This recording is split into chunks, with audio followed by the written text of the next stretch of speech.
Bom, boa noite a todos aqui no nosso grupo Meimei. Pessoal chegando aqui, né, na nossa live aqui na transmissão da palestra de hoje do grupo Meimei. Muito boa noite a todos, boa noite a quem está acompanhando aqui a nossa página, seja onde quer que esteja, né, as atividades presenciais ainda com uma certa limitação, mas aproveito o ensejo para falar que a casa está também recebendo um atendimento presencial com limitações, mas é um número de pessoas bastante reduzido às quintas e aos domingos, mas estamos lá também para quem quiser, puder estar presente.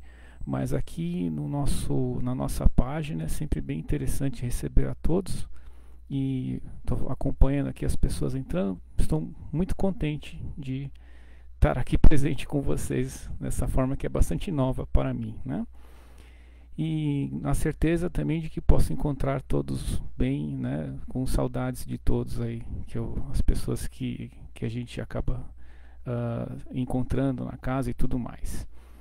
Hoje um tema bastante bacana, um tema bastante importante, que é falando sobre Jesus, né?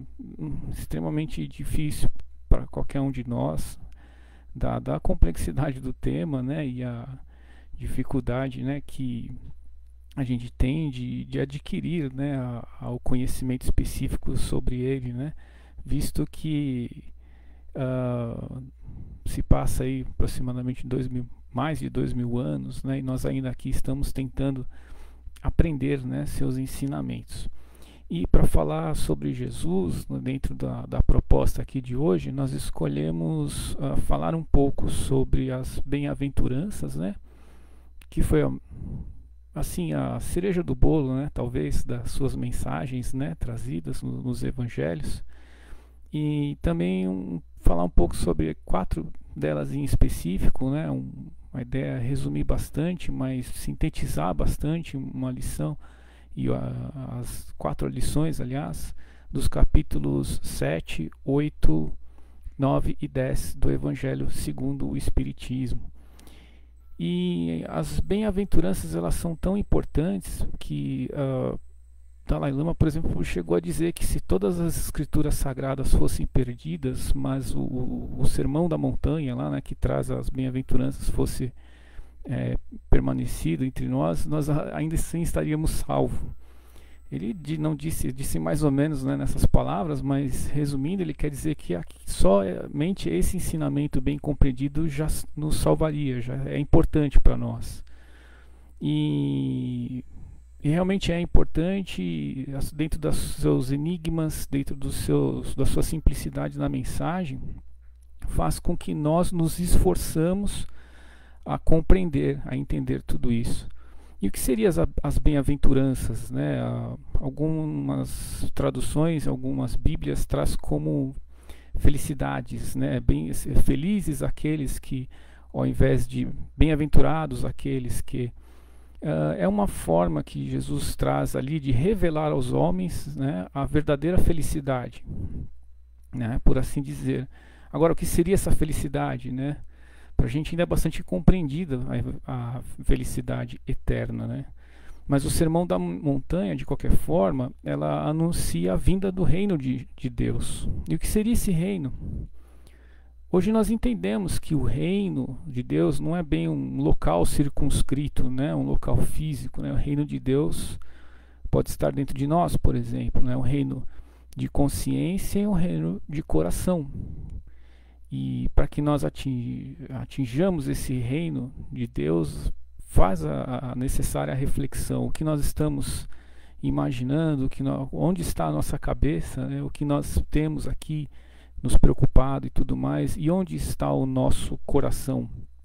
É uma forma da gente tentar balizar o caminho que estamos tendo até o reino de Deus. E as bem-aventuranças, era uma forma, na época, até didática de se transmitir conhecimento, mas Jesus, professor nato, né, traz ela de uma forma muito inteligente, muito importante para nós, né? Basicamente divide em 2 partes, uma condição e um resultado. e esse resultado é futuro, né? Então quando ele diz assim, bem-aventurados os pobres de espírito, porque serão, esse verbo está no futuro, né? Terão alguma coisa, serão alguma coisa. Então ele coloca esse reino de Deus, né, a grande verdade, no futuro. E o que seria o futuro diante da eternidade, né? O futuro pode ser no próximo minuto, pode ser no próximo dia, na próxima semana, na próxima existência, no próximo milênio. Não sabemos, mas o fato é que, uma vez dentro da condição que ele coloca, iremos adquirir no futuro, né, dentro da eternidade. Pode ser no próximo minuto, o resultado, que é a felicidade. Em resumo, as bem-aventuranças nos traz um conjunto de ideias novas, né? E essas ideias, até hoje, novas, né, têm como foco principal o amor, a humildade. São lições difíceis da gente aprender, né? Necessário é que nos esforcemos para conseguir aprender essas lições. E falando de amor e humildade, quando a gente fala de humildade principalmente, eu me lembro de alguns exemplos, né, de coisas que eu li e tudo mais. Eu gosto muito de biografias e eu separei 2 exemplos de humildade, 2 exemplos de amor que eu vou compartilhar com vocês. 2 biografias que ensinam muito. Eu já falei, eu gosto, né, de biografias, né? Tentar mostrar aqui para vocês. Um é esse livro aqui, pequeno, grande livro, né? Fabiano de Cristo.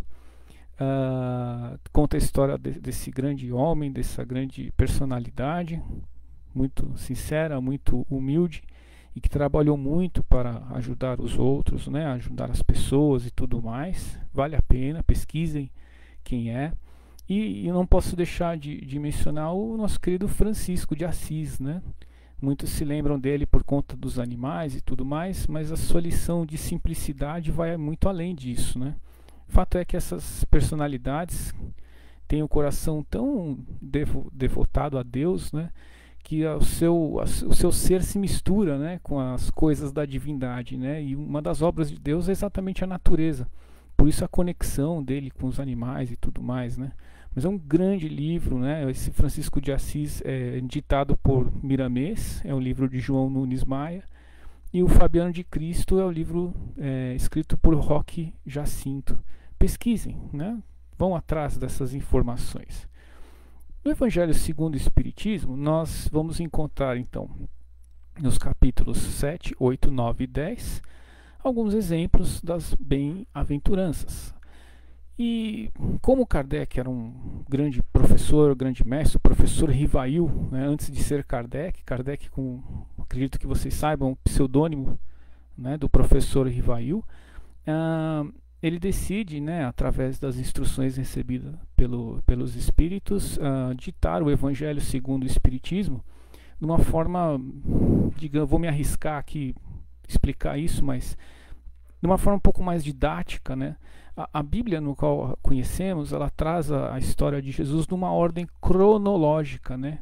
Numa ordem temporal. Cada evangelho conta a sua história através do tempo. E o Evangelho segundo o Espiritismo traz temas importantes para nós, destaca temas importantes para nós, de uma forma temática e não cronológica. Ou seja, existe um tema central e dentro desse tema central, os espíritos ali, Kardec e sua equipe, traz as mensagens, né, as passagens de Cristo que refletem aquele tema. Então isso é uma ordem temática, muito didática, muito atual até, né, do que a ordem cronológica.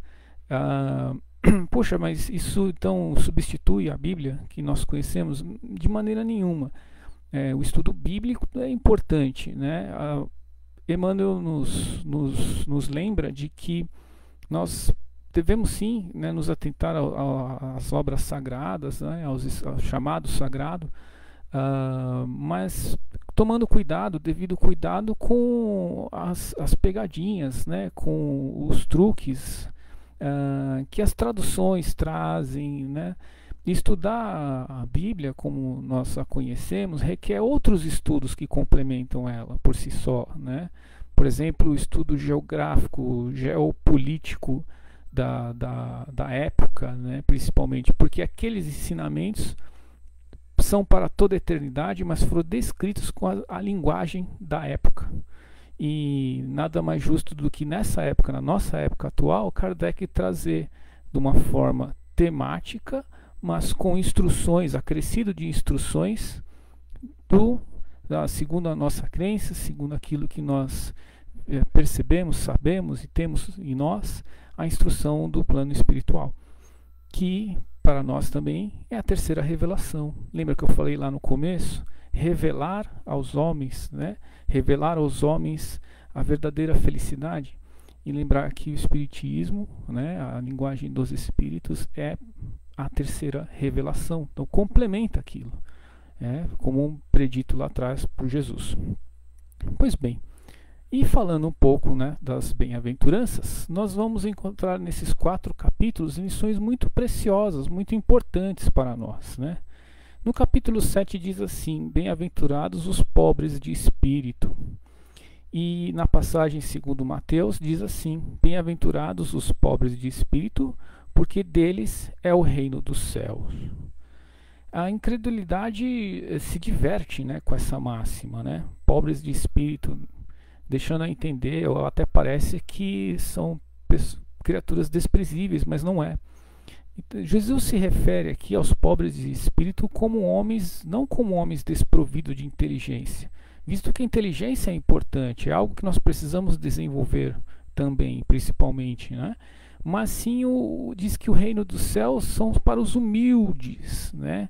Esses são os pobres de espírito. Então, aquele que é humilde faz parte, né? É dele o reino dos céus, né?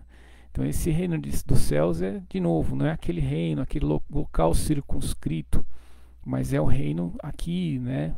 E a gente consegue perceber nas pessoas verdadeiramente humildes como elas estão em paz. O estado de paz é um estado no reino dos céus. Para mim esse é o meu entendimento, é uma das formas da gente enxergar Deus. Então as pessoas verdadeiramente simples, né, de coração, possuem a paz, portanto possuem o reino dos céus. É uma leitura, é uma forma da gente entender. Existem outras, né? Vocês que acompanham a palestra podem rapidamente pensar em algumas formas de tentar enxergar isso. Esse exercício é muito interessante. Então ele diz que o reino dos céus é do simples, né?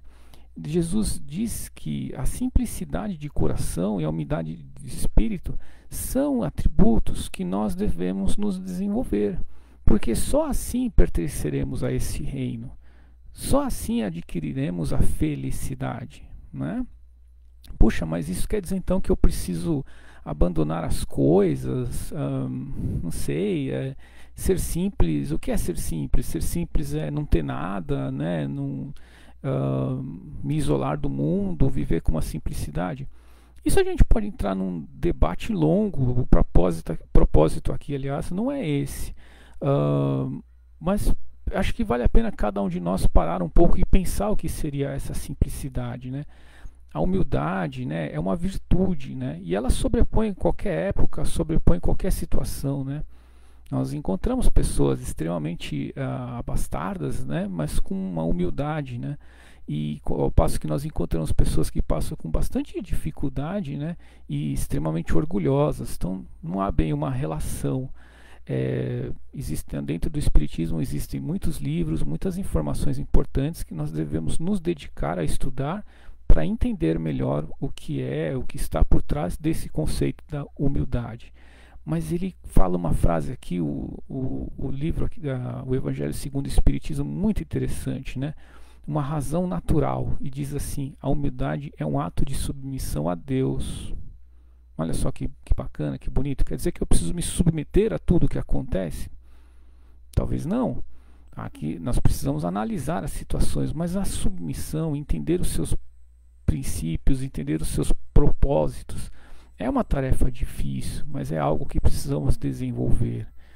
E ele completa aqui dizendo o seguinte: mais vale então para a felicidade futura do homem ser pobre de espírito em relação ao mundo e rico em qualidades morais. São várias as dicas que nos é dada para que possamos, né, desenvolver essa humildade dentro de nós. É um capítulo extenso, a gente não vai ter tempo de se atar aqui a muitos detalhes, mas existem detalhes importantes nos quais eu vou fazer o convite para que todos leiam em casa e possa haver um debate, conversem sobre, né?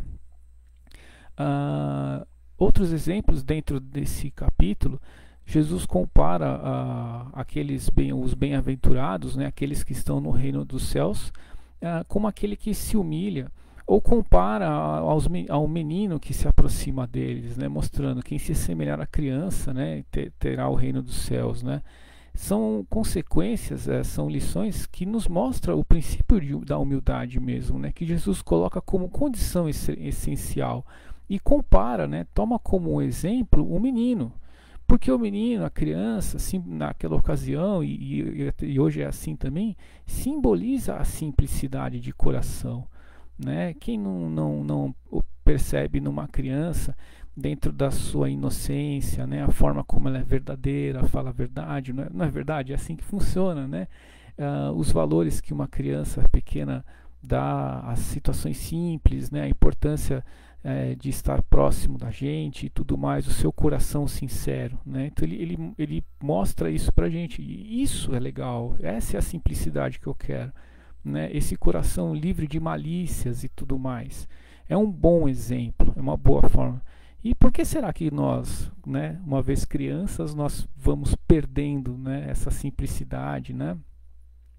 Esse coração tão livre, tão puro, né, tão livre das coisas do mundo, né, porque nós, né, vamos adquirindo, conforme vamos ficando mais velhos, nossa personalidade que é duradoura, né, que há muitos anos aí, entre encarnações e encarnações, talhamos, né, tecemos essa nossa personalidade, né, e na determinada idade da nossa vida ela vem à tona, mas aquele momento ali da infância, né, da primeira infância ali, marca como um nosso marco de simplicidade. Então é importante isso, é importante a gente observar isso. E Jesus foi espetacular em fazer essa comparação, né? E o Espiritismo confirma exatamente essa teoria, né? Mostrando aí, através de muitos livros, a questão reencarnatória, aquela coisa que vocês conhecem, né? Das existências e tudo mais, que vai mostrar como o espírito é formado e tudo mais, e quando volta para a Terra, volta na condição de criança, né? Recebe os cuidados, os carinhos, né, dos pais, daqueles que estão à volta, né? E tem seu momento espontâneo, tem seu momento de simplicidade, né? Precisamos aprender, então, a conservar, talvez, isso dentro de nós, né? É um desafio, né? Vamos observar, então, as crianças, né? E olhar para elas como aprendizes que somos, né? O capítulo 8 fala uma outra lição importantíssima para nós, né?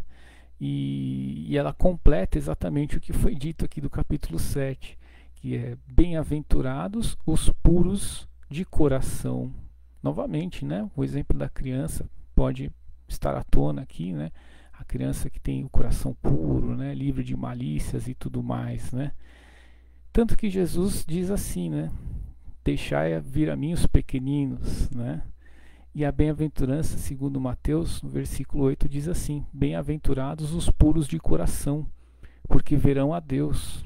Olha só que forte, né? O puro de coração, ele vê a Deus. Então nós, né, dentro da nossa lógica espírita, precisando nos desenvolver, precisamos desenvolver a pureza de coração para ver a Deus, né? E ele continua, né, no Evangelho segundo Marcos. Eu vou ler esse trechinho para nós. Então lhe apresentam umas crianças para que as tocasse, e como seus discípulos repelissem com palavras rudes aqueles que apresentavam-nas, Jesus, vendo-os, aborreceu-se e disse-lhes: deixai vir a mim os pequeninos, não os impeçais, pois o reino dos céus é para aqueles que se assemelham. Eu vos digo em verdade que quem não receber o reino de Deus como uma criança, nele não entrará. E abraçando-os, ele as abraçou, impondo-lhe as mãos. Está aí a pureza do coração, ela é indispensável, ela é inseparável da humildade. Não há como ser humilde sem ter o coração puro. Do contrário, seria um teatro, né? Então, o coração puro ele é um atributo da humildade, né? E dessa forma, o coração puro, a humildade, exclui todo o pensamento de orgulho, de egoísmo. Eis porque Jesus toma a infância, aquela primeira infância, como símbolo dessa pureza, né? E como ele também tomou como um símbolo de humildade. Fica então aí a lição para que nós possamos refletir sobre, né? Poxa vida, minhas atitudes, né? Minhas ações estão de acordo com o que Jesus coloca como símbolo de pureza? Será possível que eu consiga ser tão puro enxergando tanta malícia, né? Não que ela não exista, né? Eu enxergo tanta maldade, não que a maldade não exista, mas será que está em tudo, a todos, a qualquer momento, né? Eu acho que é uma reflexão muito importante, muito difícil. Lendo esses livros, essas lições, é óbvio que nós vamos adquirir, nós vamos acumular um conhecimento, mas refletir sobre elas, trazer, interiorizar dentro de nós, né, para que possamos mudar nossos hábitos, desde os hábitos, né, no dia a dia, as coisas que nós fazemos, mas principalmente os hábitos na nossa cabeça e no nosso coração, é realmente nosso grande desafio, é realmente a nossa grande dificuldade. Mas ainda bem que existe, né, que existiu Jesus ao seu tempo, deixou sua lição, o seu modelo. Existe hoje doutrinas tão bacanas, tão legais, que nos convida ao estudo, a nos aprofundarmos como é o Espiritismo, que nos traz este esclarecimento. Ela nos esclarece, mas o papel da reflexão, da interiorização, ele é nosso, nós devemos fazer. Então, colocar o símbolo da infância, né, como a humildade, é para nós, de certa forma, uma meta, uma forma da gente nos balizar, nos compararmos se nós estamos efetivamente conseguindo adquirir um pouco mais de humildade, um pouco mais de pureza de coração, né?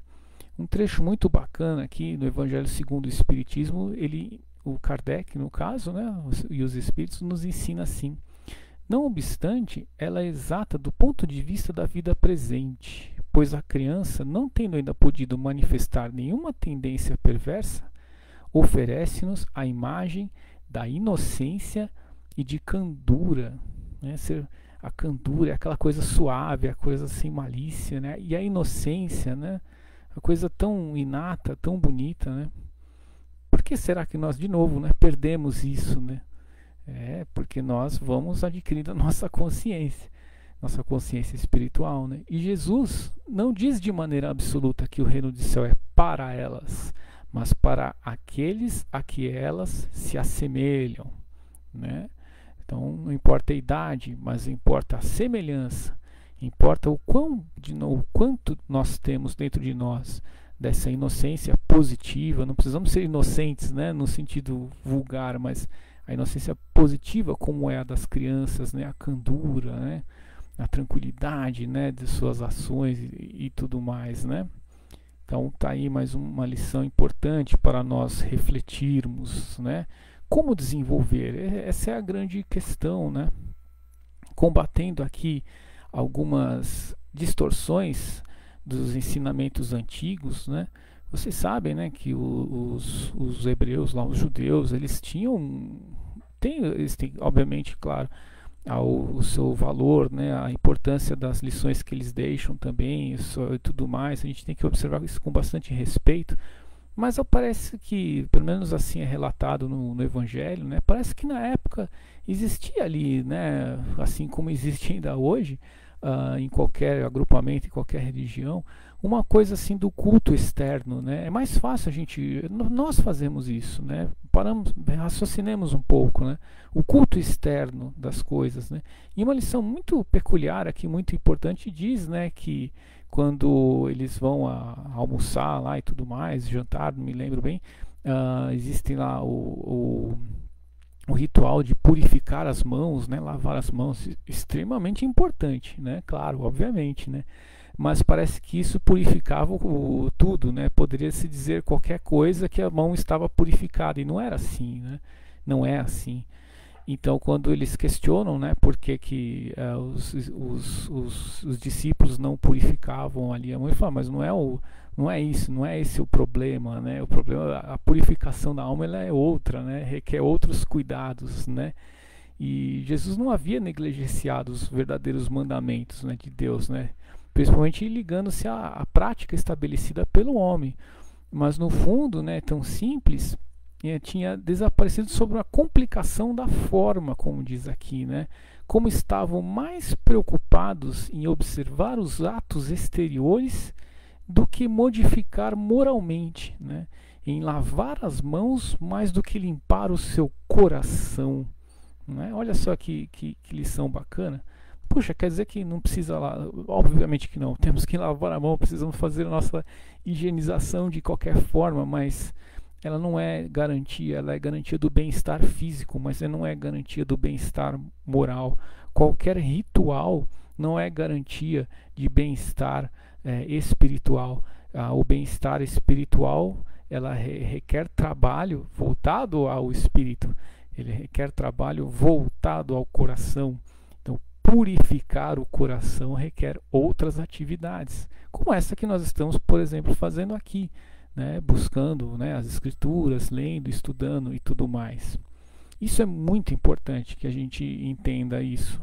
Do contrário, nós vamos continuar nos perdendo nas práticas exteriores, sem olhar a prática, o verdadeiro, né, a necessidade do desenvolvimento do eu interior. Então Jesus deixa bastante claro isso daqui para a gente. Avançando aqui um pouquinho na minha leitura aqui, deixa eu chegar aqui até o capítulo 9, que diz assim: bem-aventurados os mansos e pacíficos, continuando, né, as suas bem-aventuranças, dizendo que os mansos e bem-aventurados, aliás, os mansos, pois eles possuirão a terra, e bem-aventurados os pacíficos, porque serão chamados de filhos de Deus, né? Jesus estabelece assim como lei a doçura, a moderação, a afabilidade, a paciência, e condena em razão disso a violência, a cólera ou toda expressão descortês, né, em relação aos semelhantes no nosso agrupamento, né? Agora, é óbvio, né, que a gente não podemos tolerar tudo, né? Há coisas que precisam ser modificadas, há coisas que precisam ser corrigidas. Mas agora, por que tanta, né, tanta cólera, tanta violência, né? Violência nas mãos, violência nas palavras, né? Violência no que a gente escreve, né? A gente precisa pensar realmente em atuar positivamente, corrigindo aquilo que é necessário, transformando aquilo que no momento precisa ser transformado, mas com doçura, com moderação, com afabilidade, com paciência. Não quer dizer ser bonzinho, Jesus mesmo não era, Jesus era enérgico. Em muitas lições aqui a gente vê descrito assim, né? Jesus fala, mas ele fala com a propriedade, né, e tudo mais. É uma dificuldade, né, para nós, né, tanto entender como fazer dessa forma, mas necessário é que nos esforcemos para melhorar isso. E eu tenho certeza que transformando isso, interiorizando essas lições, nós vamos adquirir avanços, né, morais muito fortes dentro de nós, a nossa personalidade, e dentro do coletivo, né, do local ao qual nós estamos inseridos, né. E rapidamente, olha, realmente eu passando aqui o Evangelho na tela do meu computador, eu vejo que há muita lição, são muitos exemplos que eu faço o convite para que vocês leiam e estudem também, possam debater entre família, entre amigos. Não, infelizmente não dá tempo da gente falar sobre tudo, obviamente, né, com bastante propriedade, mas reforço mais uma vez o convite, a importância do estudo. E por último, dentro da lição de hoje, diz assim no capítulo 10, bem-aventurados os misericordiosos, né? Que ele fala, bem-aventurados os misericordiosos, porque terão misericórdia, né? Mostra a importância como, aliás, a misericórdia é o complemento da mansuetude. Percebe como essas lições que foram catalogadas de uma forma temática tem uma sequência lógica que é muito didática, é muito importante para nós. E essa lição da misericórdia consiste no esquecimento de perdão e ofensas. Agora, é claro que às vezes é difícil a gente esquecer, nós não esquecemos, né? Alguma coisa que é feito contra nós, vamos chamar assim, nós não vamos esquecer propriamente, mas perdoar de verdade, né? Esquecer, entre aspas, é lembrar do fato, mas aquele fato não incomoda mais, não me traz mais desconforto algum. Olha, aconteceu isso, mas de verdade não tenho, né, nenhum problema, tudo mais. É para nós, logo ali, logo assim, quando é feito de coração, já é uma paz, né?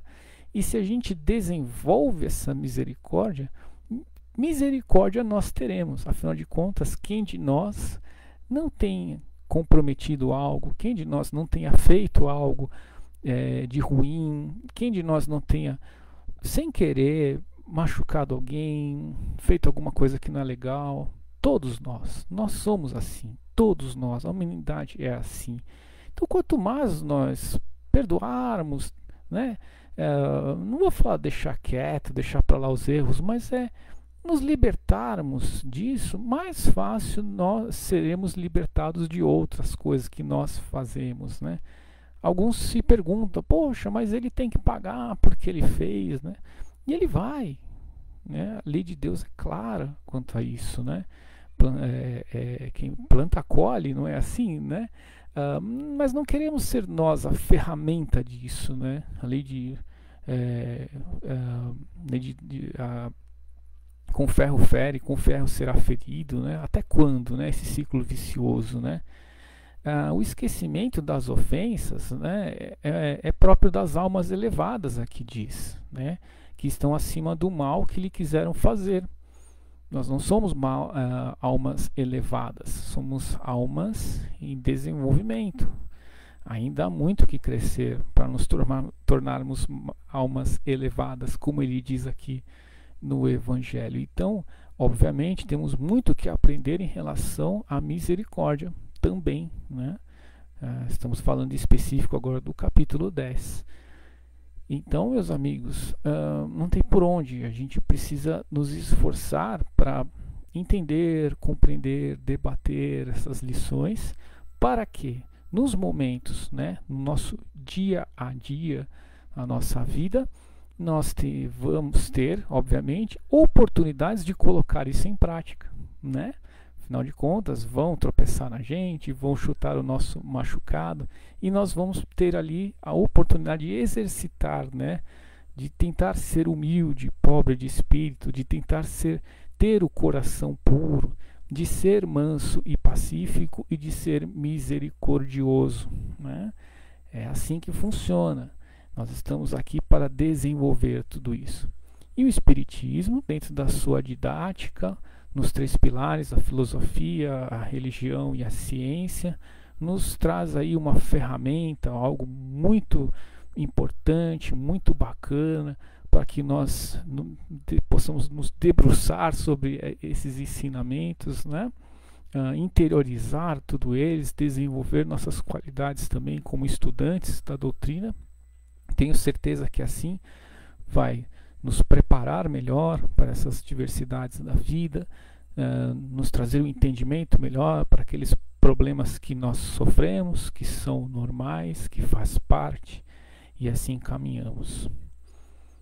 Meu tempo tempo agora se esgotou, passou um pouquinho, passou 5 minutos, peço perdão por isso. Aproveito a oportunidade aqui para desejar a todos vocês um excelente final de ano. Se eu de repente não ver ninguém, não conversar com nenhum de vocês, um ótimo final de ano, um Natal maravilhoso para todos vocês, que vocês possam se cuidar, aproveitem os momentos da maneira que for necessário, na certeza de que nos veremos em breve, sob diversas formas, mas do fundo do meu coração desejo que todos estejam bem, que as famílias estejam bem e que esse final de ano possa trazer muitas alegrias, não só o final do ano, mas o amanhã, depois de amanhã, o próximo ano e assim vai. Afinal de contas, essa é uma busca, é a busca da felicidade, né? Então, essa bem-aventurança é a felicidade. Desejo então do fundo do coração que todos nós possamos fazer a nossa parte, né? Nos desenvolver e fazer de verdade para que possamos adquirir essa tão sonhada felicidade. Um grande abraço a todos, um forte abraço, um beijo no coração de cada um de vocês e até a próxima oportunidade, se Deus quiser, estaremos juntos. Grande abraço a todos, meus amigos, fiquem com Deus.